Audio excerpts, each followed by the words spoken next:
Hola, hola, hola, hola, mi gente linda. It is Allison Perryman from the Cultural Classroom, and I'm just curious if anyone is there and where you're from.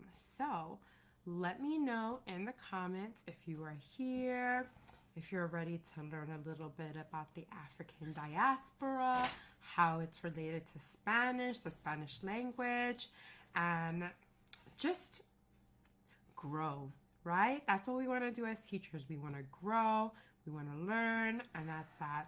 So, again, send me a little link, a little comment or something, an emoji. Let me know how you're feeling. It's 7 o'clock Eastern Standard Time, and I know some of us are tired.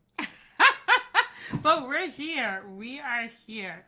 I'm trying to see if I can not share my screen for a few minutes so I can kind of like get to know you and see you and whatnot. So let us see what I can do with that. Let's see if I can unshare my screen. Let me see. Nope, I am stuck in sharing screen mode. So again, I just would like to thank whoever is out there in the interwebs. Thank you for coming and for joining today. I'm really excited about the program that we have set up for the next couple of weeks. And that is very exciting to me. I've heard how many people are signing up, and I'm really, really pumped at how many people want to just learn and grow from this material, because it's so important during Black History Month and every month to celebrate the diversity of the Spanish language. So I am just going to hop into Facebook over here, and I'm going to see something really quickly. Bear with me. Okay. All right. Cool. Okay. I checked what I wanted to check. So, thank you so much for coming today. I'm going to begin the presentation. I always like to wait just a couple of minutes because I'm a late person. so I know that other people probably are too. All right, welcome to today's presentation. It is in collaboration with the World Language Teachers Summit and the Cultural Classroom. Last year, we did Diversity in Action together, and that covered a whole gamut of topics. And this year, we are kind of doing something similar with like a similar flavor.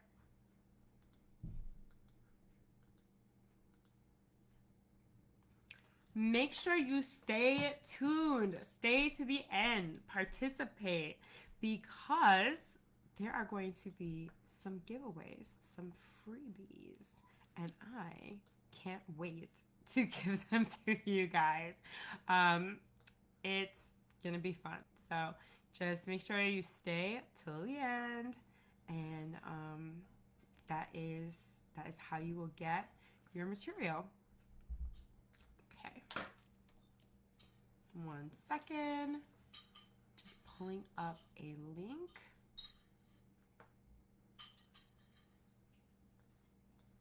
Because I don't think I can see any questions or comments or concerns. And there is a live thing that I can see. All right. So today we are going to learn about teaching Spanish more accurately, more humanely. We're going to look at the influence of Africa in the Spanish language. And one way of doing that is by taking a look at the history. What led to the contact of these cultures? And then also, we're going to talk about 3 paths of influence, so contact, communities, and attitudes. And finally, I'm going to show you how to do this lesson at home. Maybe not at home, but we are going to do this lesson in the classroom and show you kind of like an outline of what it could look like. All right. Just a little bit about me, because I hate when people go on and on about themselves. My name is Allison Perryman. I am a cultural curator and educator and entrepreneur. I created the Cultural Classroom as a space for teachers to find resources about underrepresented communities in the Spanish classroom. I have been a classroom teacher for over a decade. I studied languages. I went to UPenn, and in Middlebury, I studied Spanish linguistics. I'm currently teaching full time. I'm a mom, and I just love culture. I think those are the big things that describe me. So now let's do the work, right? Don't forget that there will be an accompanying workbook available within the next 24 hours on our resource page. Our resource page is teachersummits.com/resources. And so if you are interested in the workbook or any of the free material that is available on there, or the presentation, you can go there because there's going to be a lot of like hyperlinks and whatnot for the presentation. Now, no discussion of Africa and its contact, shall we say, with Spain and the New World. You can't look at it without looking at the forced migration of Africans Africans by Europeans to the Americas. Before this, Africa had civilizations. Africa was doing the most. They were working in trade. They had governments, architecture. For example, the Mali civilization, they were known for Mansa Musa and their languages and their laws and their customs. And so, Africa is not like a one thing. It's not like a global thing. It's broken up into different civilizations, different tribes, etc. And many of these tribes, civilizations were flourishing. Then they had encounters with Europeans. And Europeans essentially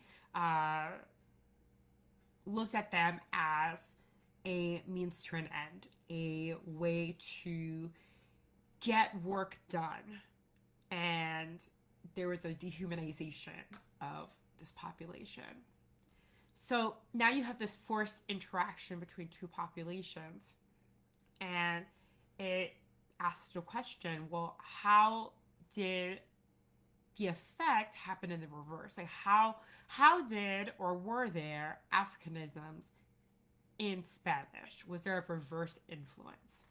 And I think that there was. I think that there was a reverse influence. And I think that if we talk about this in our Spanish classes, that we can kind of unite students of the diaspora. We can just talk about different things, different issues that are tough to talk about. Okay, so I presume some teachers have seen this, maybe others haven't, but it goes over the slave trade. And it shows the slave trade between two different dates, and it shows how many ships actually landed in the Americas. And if you look at the data, if you look at the progression of this this video, you'll see that a lot more ships went to South America and the Caribbean than they did to, I guess you could say, future United States, the future United States. So what does this tell me? This is something interesting that can be shared with the students, that being part of the diaspora, more Africans were transported to Spanish-speaking places than to the United States. So there's more people that were there I would say that it's about 95% of all slaves went to South America and the Caribbean. And about 12.5 million slaves were transported during the time of the 1500s through the end of the slave trade. This is a pretty classroom-friendly video to discuss the slave trade, but remember to preview any and all material before playing it in your class, because my class environment might be one way and your classroom environment might be totally different, or your school environment might be different. So always check the video first before playing it. Don't be like, oh, Allison said I could play this. Nope, don't do that. Don't do it. But that is a good video to kind of show students or orient students on what happened during that time period. So I wanted to look quickly at paths of influence. So what are some ways that the population that was enslaved influenced the Spanish language? So the substrate language influencing the language that was in power. And we can find this in words. We can find this in structures such as grammar, pronunciation patterns.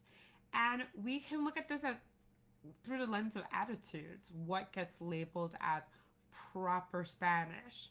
And so just a quick thing. I know in linguistics, we always say there is no one right way of saying something.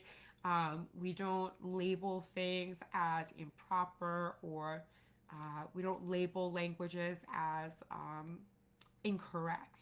So language is language.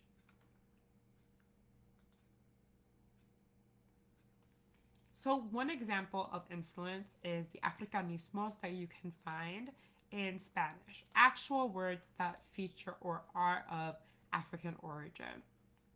And here's a couple. Here's a couple. Banana is of African origin. Bembe, I know probably some people know that. It is also of African origin. A lot of the words I find surround food, surround rituals, religion, things like that. And so here's just a short list. And how do we know about these words? How do we know that they exist? There are historical texts that talk about the Bozo languages. And these languages were presumed to be African languages mixed with Spanish. And that it definitely wasn't considered correct Spanish. But it's interesting because Sor Juana Inés de la Cruz, she captured this in some of her writings. And so that's used as an example of what these languages may have looked like back in the day. There's also community varieties today that we can look at for taking a look at how this influence was transmitted. And then there's also Creole languages. And we'll take a look at one right now.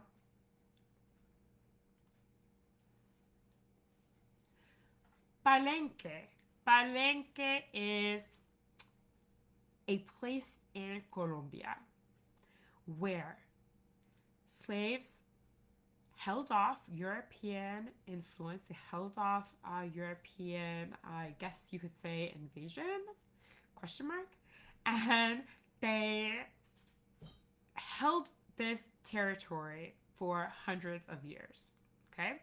And so they developed their own language, Palenquero. It's a Spanish lexified, so it's kind of based in Spanish, but it has Bantu grammatical characteristics, and Bantu would be from Africa, from the African languages. And this is a pretty cool example where you can look at how the structures influence Spanish. And UNESCO, this is a protected site, by the way, by UNESCO, and they're the ones who have described Palenque as Spanish meets Bantu.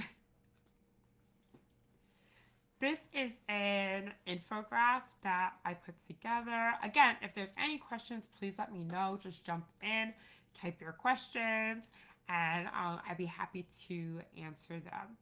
But this is a infographic that I made from scratch, and I think that it's great for students to analyze, to learn about Palenque, because me personally, I didn't learn about Palenque until I was much older. I don't know about you guys. You guys can jump in the chat and let me know. But I did not learn about Palenque, unfortunately, until like much later.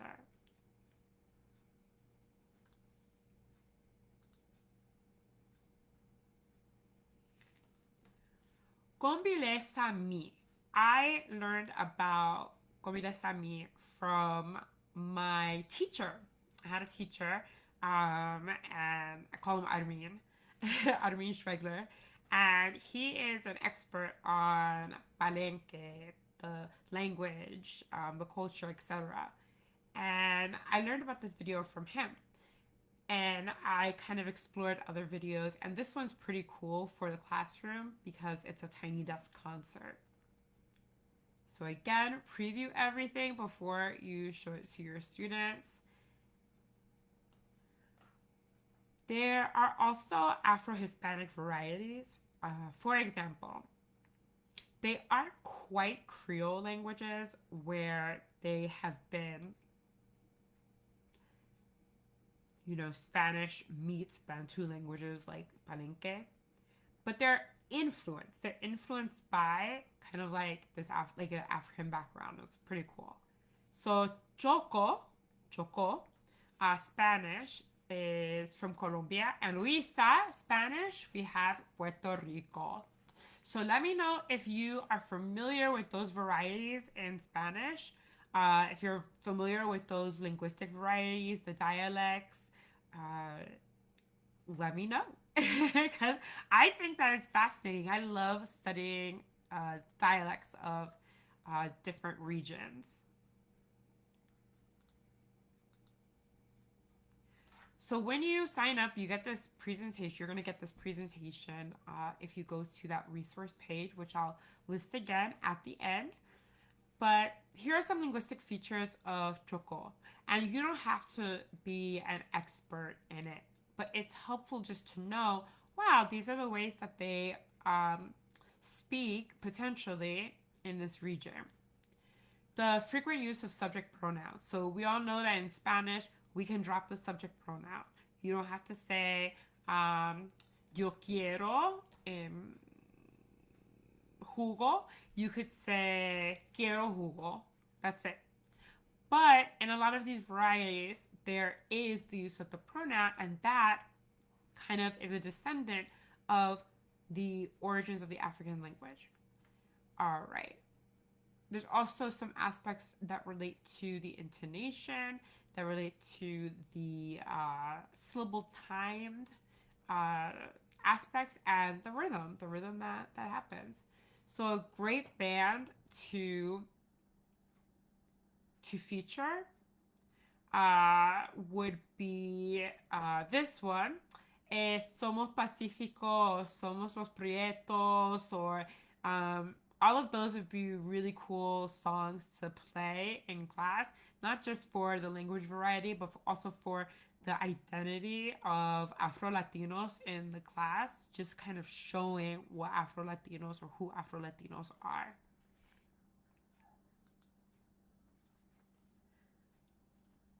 Okay, bueno.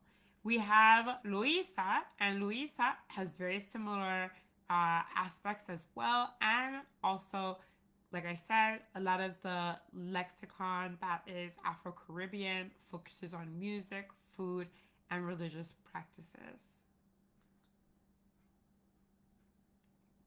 This video, I don't know, like, let me know in the chat. Let me know, have you seen this bomba video? Because a lot of the words that come from African languages are featured in bomba, in this tradition of dancing. So I don't know if you guys have seen this video before, but this video is really, really cool. It's kind of stylized bomba, I feel, but it's really good. It's really great. And that's something that you can play in class and have the students, I think the captions work on that, and the students can kind of see what is going on. So some aspects, some properties of dialectal diversity that we want to make sure students understand is that different dialects, they're still Spanish. They have rules, they have intrinsic rules that govern the way that they work. And they're shaped by multilingual contact. It is not broken Spanish. And actually, we don't really have proof of Creole Spanish. We have some indications, but not proof. I love teaching dialects in my class. That is something that I really stress because they will not just listen to my Spanish or encounter my Spanish that I speak for the rest of their lives. They're going to meet up with Caribbean people, people from Spain, people from southern Spain, who have a very distinct accent, right? From people in Madrid. And so I feel that students must have contact with different dialects in order to be successful speakers of the Spanish language and to become efficient global citizens. But that's just my 2 cents. You could let me know what you think. So there is no one correct Spanish. I want to make sure everybody gets that straight. And different doesn't equal wrong. These are 2 concepts that we can definitely teach our students, especially students who are heritage speakers. They might look at certain varieties with disdain because they learned that from their family or from the culture or whatever. And so it's definitely important to break students out of that, or to let them know that the variety that they speak is not incorrect. It's not there. There's no negative quality associated with it. All that language does is it reflects your history, and dialects reflect communities, and variation is normal. I love this website. I want to share this website with you guys. It is the Catálogo de Voces Hispánicas from the Cervantes website. Again, when you get the presentation tomorrow, I'm going to give you guys the website for that. When you get the presentation tomorrow, you will be able to get all these links, click on all these links. But if you wanted something to search, it would be this title right here, the Catálogo de Voces Hispánicas. And what it does is it looks at, or it catalogs all of the varieties, major varieties of Spanish that's spoken throughout the Spanish-speaking world. I find it fascinating. I love it so much. And I play it for my students, and I tell my students, hey, when you're learning Spanish, try to pick a variety, a variant, and go with it. Learn that one. Learn it faithfully. And you will sound more, I guess I could say, you'll have a more like authentic experience learning the language, as opposed to learning some stuff piecemeal here and other stuff piecemeal there. This is another website. It's Audiolingua, and it is so good. It's so good. I take so many files from this website to create listening exams, but it gives you, oh yay, I'm so glad. I don't know if I'm getting the messages a little late. I might be getting them late in the chat, but I'm so glad, Cami, that you are familiar with Chocó. That is so cool. What was I going to say? This website, yes, this website is so great, and it features audio samples from around the Spanish-speaking world. So I can play something of a person from Argentina, a region in Argentina, and their specific linguistic patterns would show through because they're all native speakers. Write this one down, guys. This one's good. So I am going to now move on to your classroom routine. And this is one of it's like the third leg of what I wanted to teach you guys, what I wanted to go over. Like, how can we incorporate this in our class? How can we talk about African influences in Spanish? How can we do this? So one, I would say make sure your material is completely authentic and make sure it's short. You know, if you're teaching Spanish 1, they don't have time for a 20-minute long video in Spanish. They don't have the resources for that. So make sure that it's somewhat short, that you play like a snippet if it's long,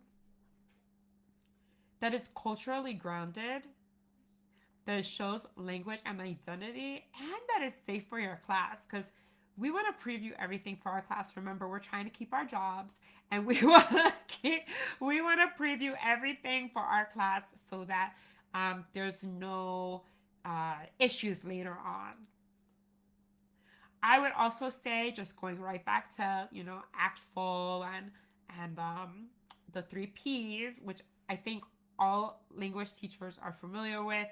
We want to focus on material that showcases or highlights perspectives, practices, and products. And I like this image because it shows an example of each. I can't tell you how many times I've heard people mix them up. So that is really useful. Here's basically your 15-minute routine. I like to start with history. What is this about? Where did it come from? What is the stomping grounds of the piece that they're about to see or listen to? Then play it. Play the piece. Play the sample. And have the students write down what they notice in terms of the language or in terms of what they're visually seeing. Ask about attitudes towards this video clip, this imaginary video clip. And then reflect and apply whatever it is that you have learned as a student. So a history anchor could be that Spanish travel during colonization, the African diaspora communities shaped language and culture in the Americas and beyond.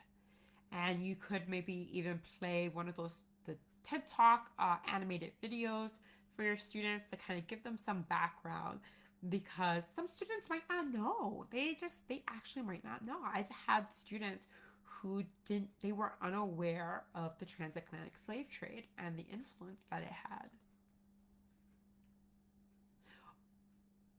Pick one short artifact so it stays Spanish accessible. You might want to include a transcript or closed captions, and maybe they could write 3 lines about that variety. It's not wrong, it's just a variety.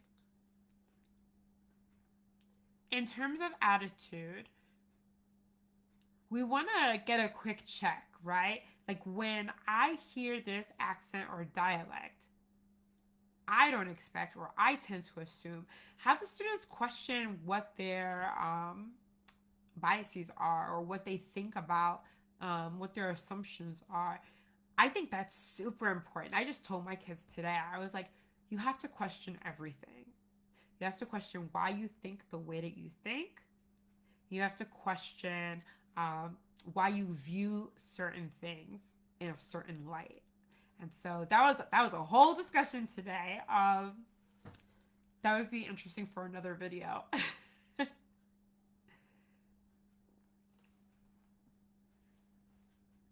So finally, you want to reflect with your students that elusive exit ticket, right? Because everything always goes nicely and then you never have time for the exit ticket.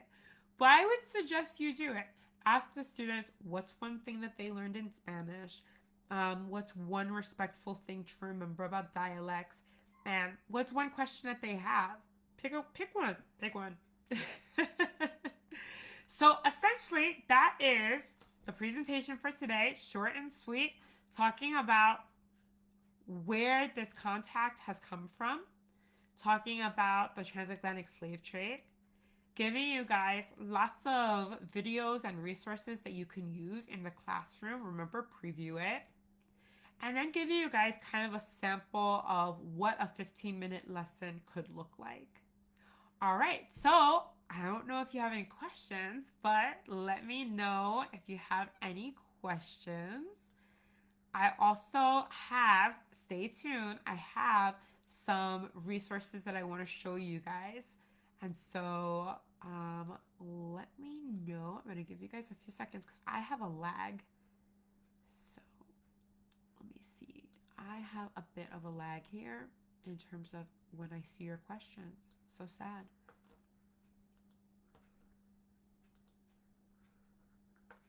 All right. You can always type your questions in the comments, and then I'll come back over the next couple of days and I'll check them out and see what you guys came up with. So here are some resources for you to use in the classroom. There are some social justice standards that you can refer to use in your classroom and to implement language justice. There's also some videos that I compiled for Afro-Latino visibility. There is an article that I wrote, a blog post that I wrote, Bad Bunny and Debí Tirar Más Fotos, More Than Entertainment, a cultural statement that you need to teach. And I wrote this like a few days after the album released. We're up to over 6,000 views, 6,000 people who have read it. But the reason why I include this is that Bad Bunny has a very marked Caribbean accent. And I think it would be interesting to explore what aspects of his accent actually descend from an African influence.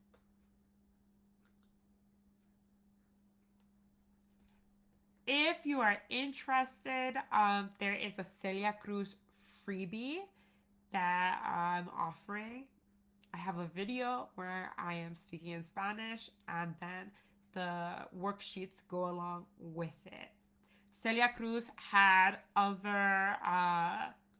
some songs where she incorporated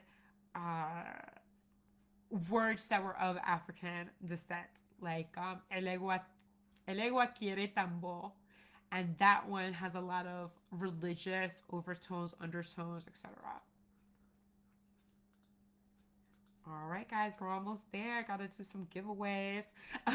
So I have a YouTube channel. It's called The Cultural Classroom, and I have a playlist that I've been adding to over the years with Afro-Latino resources. And there's some of them are videos that I made. Some of them are videos that I kind of pulled from around the interwebs so that just people who follow me can use this as a resource to study and to use in their class.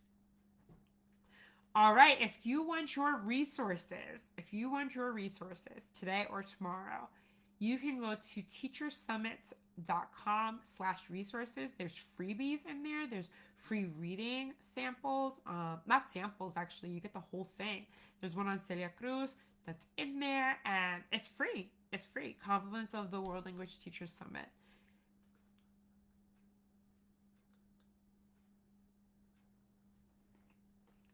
Bueno, I have a course on Afro-Latino heritage. It's a mini course for all us busy teachers out there.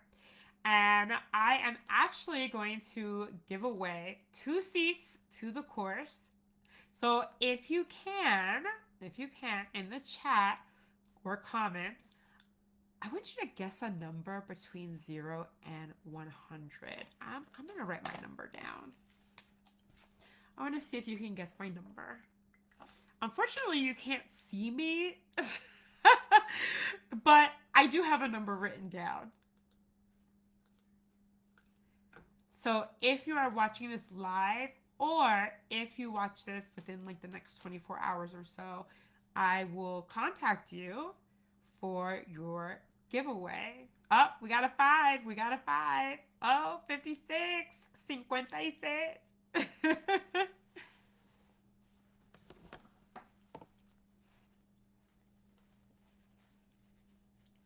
All right, I let it go for just like another couple of seconds. Somebody's already super close, so.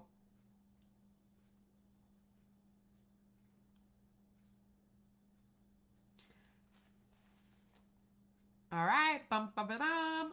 Heidi, I picked 50. So Heidi, Hildenberg, you are good.